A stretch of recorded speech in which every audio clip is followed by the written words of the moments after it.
কেমন কিতাব শুধু এতটুকু বুঝবেন, দেখি কাগজ খান আমার কাগজ। বুখারী শরীফ কেমন কিতাব? ইমাম মালিক উনি একখান কিতাব লেখছেন, তার নাম মুয়াত্তা। ইমাম মালিককে, যিনি মদিনা শরীফের সবচেয়ে বড় আলেম, ইমাম মালিককে যিনি এমন আশেকে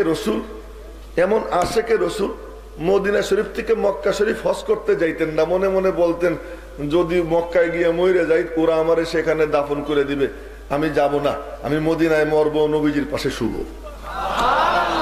ইমাম মালিককে যিনি মদিনা শরীফ থাকছেন, সারা জীবন মদিনা শরীফের মাটিতে পায়খানা পেশাব করেন নাই। মদিনা শরীফের প্রান্তে যাইতেন, আমার দিকে দেখেন, প্রান্তে যাইতেন, এক ঠ্যাং মদিনায় রাখতেন আর এক ঠ্যাং মদিনার বাইরে রাখতেন। পেশাব পায়খানার রাস্তা মদিনার বাইরে থাকতো, আর পেশাব পায়খানা মদিনার বাইরে করতেন, আর মনে মনে বলতেন কদম একখান মদিনায় রেখে দিলাম, মনে মনে বলতেন আল্লাহ আমার মৌত যদি হয় এই অবস্থায়, তাহলে আমার পা মদিনায় রেখে দিলাম, আমার মৌতটা তুমি মদিনায় লিখে দিও। এই ইমাম মালিক হজ করতে যাইতেন না, একদিন নবীজিকে স্বপ্নে দেখছে। নবীজিকে স্বপ্নে দেখা নবীজিকে জড়াই ধরে বলতেছেন, ইয়া রাসূলুল্লাহ, কি মালিক, আমি আর কতদিন বাঁচবো, আমার হায়াত আর কতদিন আছে? তো নবীজি বলেন, মালিক আমার হাতের দিকে তাকাও। নবীজি হাতের 5 আঙ্গুল এমন করে বলছেন, আমার হাতের দিকে তাকাও। ইমাম মালিক তাকাইছেন, ঘুম ভেঙে গেছে। এখন ঘুম ভাঙার পরে মনে মনে বলতেছেন 5 বছর না 5 মাস না 5 দিন, বুঝলাম তো না। এখন ব্যাখ্যাটা দিতে হয়, ব্যাখ্যা কার কাছ থেকে নিবে? তখন স্বপ্ন বিশারদ ছিলেন মুহাম্মদ ইবনে সিরিন রহমতুল্লাহ আলাইহি। কেমন স্বপ্ন বিশারদ তাও একটু বুঝে নেন। এখন তো একজন গিয়ে কয়, হুজুর কি খুব পেরেশান? কি স্বপ্নে দেখছি কোরআন শরীফের উপর পেশাব করতেছি। কে কইছে আপনাদেরকে নাউজুবিল্লাহ কইতে? আমি বলছি, বললেন না, কোরআন শরীফের উপর পেশাব করতেছি, স্বপ্নে দেখতেছি।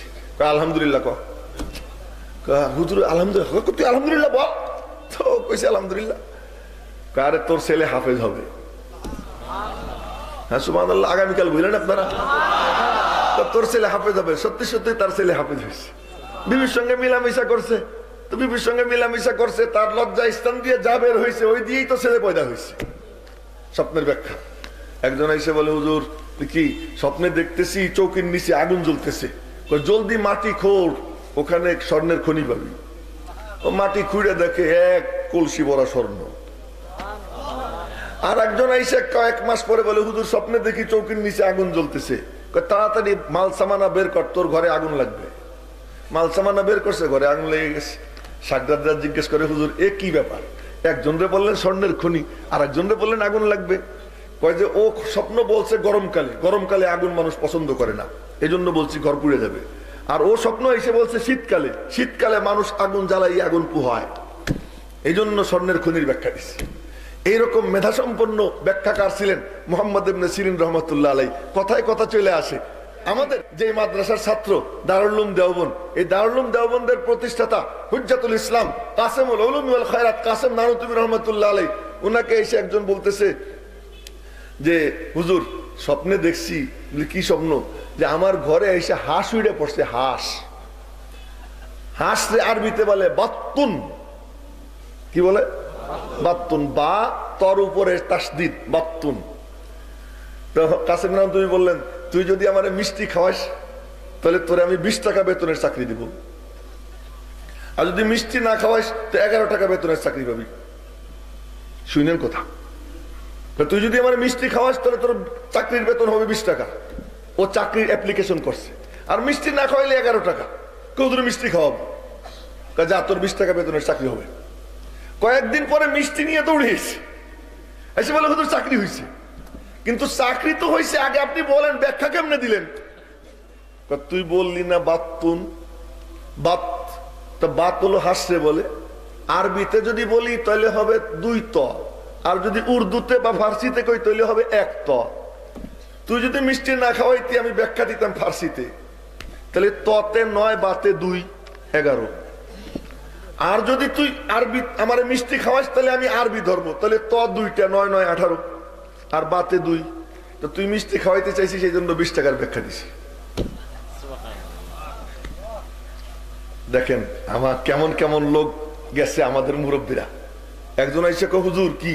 কয় স্বপ্নে দেখি দুম্বের সাথে গুতাগুতি করতেছি, আমার বাম রানে গুতে দিছে আর 1 ফোঁটা রক্ত পড়ছে। কাসেম নানতুবি বললেন জলদি যা, তোর একটা দূর সম্পর্কীয় নিকট আত্মীয় একটা ছোট্ট মাইয়া মারা গেছে। তো ও যাবে কি, দেখে যে একজন দৌড়ে এসে বলছে অমুক মারা গেছে। যা তোরা কাপড় টাপন পর, আমি পরে আসবো। হুজুর ব্যাখ্যা কেমনে দিলেন? বলেন ব্যাখ্যা কেমনে দিলেন? ব্যাখ্যা দিলাম তোর গুতাগুতি হয়েছে মৃত্যুর সাথে। দুম্বা, দুম্বা হলো মৃত্যুর আকৃতি। তো দুম্বার সাথে গুতাগুতি হয়েছে, তো মৃত্যুর সাথে গুতাগুতি হয়েছে। তোরে গুতে দিছে, পেটে দেয় নাই, রানে দিছে। পেট বলে নিকট আত্মীয় রে আরবিতে, আর রান বলে দূরের আত্মীয় রে। তোর গুতে দিছে ডাইন রানে না বাম রানে, বুঝলাম ছেলে না মাইয়া। রক্ত বেশি পড়ে নাই, অল্প একটু পড়ছে, বুঝলাম ছোট্ট মাইয়া। এইরকম মেধা সম্পন্ন আলেম উলামা, নবীজির ওয়ারিস, সেই পূর্বসূরি মুহাম্মদ ইবনে সিরিন রাহমাতুল্লাহ আলাইহি কেমন মেধাবী ছিলেন। তো ইমাম মালিক, আমার কথা কি আপনারা বুঝতেছেন তো? প্রথম আইসি না জানি আবার কোন যে কি গাল গল্প শুরু করে দিল না। আচ্ছা, তো ইমাম মালিক বললেন ওনার এক শাগির্দ রে, খাদেম রে, যা গিয়া মুহাম্মদ ইবনে সিরিন রে বলবি জনৈক ব্যক্তি এমন এমন স্বপ্ন দেখছে, তার কি ব্যাখ্যা। তো খাদেম গিয়ে বলে হুজুর জনৈক ব্যক্তি এমন স্বপ্ন দেখছে, কি ব্যাখ্যা? মুহাম্মদ ইবনে সিরিন বলেন কে দেখছে? তো মনে করেন আমি। এখন মুহাম্মদ ইবনে সিরিন কয় তোর মতো কমি না এই স্বপ্ন দেখতে পারে না।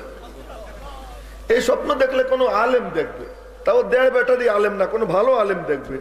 আর ভালো আলেম তো মদিনা শরীফের মধ্যে ইমাম মালিকই, মনে হয় মালিকই দেখছে। নাম কওয়া ছাড়াই নাম কয়ে দিছে। এখন ও মনে মনে করে নাম বলার তো অনুমতি নাই, আমি নাম বলবো না। আমার নাম বলার অনুমতি নাই, নাম না বললে ব্যাখ্যা দিব না। খাদেম গিয়ে কয় হুজুর নাম তো বলিনি, কিন্তু বুঝে ফেলেছি, নাম না কইলে ব্যাখ্যা দিবে না। কয় যা নাম বলে দে। নাম বলার পরে বলে কি নবীজি আঙ্গুল দেখাইয়া বলছেন ফি খামসিন লা ইয়ালামুহুন্না ইল্লাল্লাহ, 5 জিনিস আল্লাহ ছাড়া কেউ জানে না। ইন্নাল্লাহা ইনদাহু ইলমুস সাআহ ওয়া ইউনাজ্জিলুল গায়স ওয়া ইয়ালামু মা ফিল আরহাম ওয়া মা তাদরি নাফসুম মাযা তাকসিবু গাদা ওয়া মা তাদরি নাফসুম বিআই আরদিন তামুত ইন্নাল্লাহা আলীমুন খাবীর। বুঝছি, কানে হাত দিয়ে জোরে টান না দিলে কেউ আল্লাহু আকবার কয় না। কানে টান দিয়ে জোরে সোরে টান দিতে হয়, রক টক ছিটতে চায়, তখন গিয়ে আল্লাহু আকবার দেয়, তার আগে কেউ দেয় না। এই জন্য আমার দিবে না, আমার এটা জানাই আছে, এটা আমার কোনো সমস্যাও নেই। ওই আল্লাহু আকবার এখানে কামাই করার আমার দরকারও নেই। যার মনে চায় বলবেন, না মনে চায় না বলবেন। এই 5 জিনিসের এলেম আল্লাহ ছাড়া কারো নেই। বৃষ্টি কোন মেঘে হবে না হবে না, কিয়ামত কবে হবে না হবে, কখন হবে, আল্লাহ ছাড়া কেউ জানে না।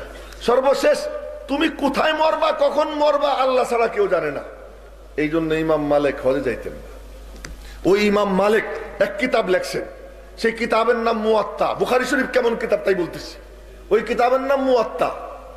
এক মুহাদ্দিস খালি মুয়াত্তা পড়তেন। একদিন স্বপ্নে দেখেন নবীজি বলতেছেন, এ বেটা তুই খালি মালিকের মুয়াত্তা পড়বি, আমার কিতাব পড়বি না?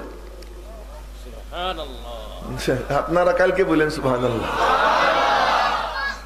তুই শুধু মালিকের মুয়াত্তা পড়বি, আমার কিতাব পড়বি না? ইয়া রাসূলুল্লাহ আপনার কিতাব কোন খান? নবীজি বললেন মুহাম্মদ ইবনে ইসমাইল বুখারীর কিতাব আমার কিতাব। সুবহানাল্লাহ। বলছি সেই কিতাবের হাদিস বলতেছি। আরো একটা সুসংবাদ দিয়ে দেই, এই হাদিস চর্চা যেখানে হয় ওই জায়গার মাঝে আর রওজা পাকের মাঝে কোনো বেড়া থাকে না, কোনো দেয়াল থাকে না, কোনো পর্দা থাকে না। রওজা পাক থেকে ওই জায়গায় নূরের তাজাল্লি পড়তে আরম্ভ হয়ে যায়। এই কথা